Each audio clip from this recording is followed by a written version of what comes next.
Isang testigo ang hawak na ngayon ng Department of Justice kaugnay po yan ang pagkamatay ng estudyante sa Abogasya na si Marvin Reglos dahil umano sa hazing. Mula sa lungsod ng Maynila, nakatutok live si Lia Manyalak del Castillo. Lia?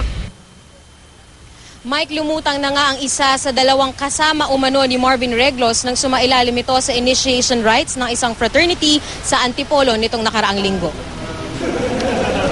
Dumating ngayong hapon sa Department of Justice ang biktima kasama ang kanyang ina na nakatalukbong ang mukha. Hindi na muna pinangalanan ni Justice Secretary Leila De Lima ang biktima, pero pinayagan naman ng mag-ina na makita ng media ang mga tinamong sugat at pasa nito na mula umano sa sinasabing initiation rites ng Lambda Robeta Fraternity ng San Beda College.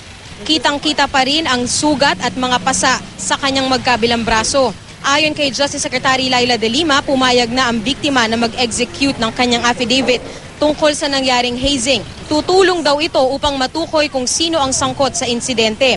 Bagamat wala pa siyang natatanggap na banta sa buhay, isinailalim na ni De Lima sa Witness Protection Program ng DOJ ang biktima.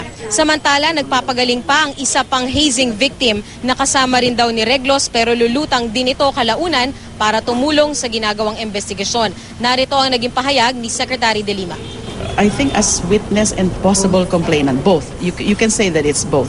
Kasi nga, pag makuha na natin yung statement niya, iti-turn over namin siya both sa PNP and NBI. Sa ngayon, Mike, wala pang napapangalanan na miyembro ng fraternity ang biktimang dumulog dito sa DOJ. Mike? Maraming salamat, Lia Manyalak del Castillo.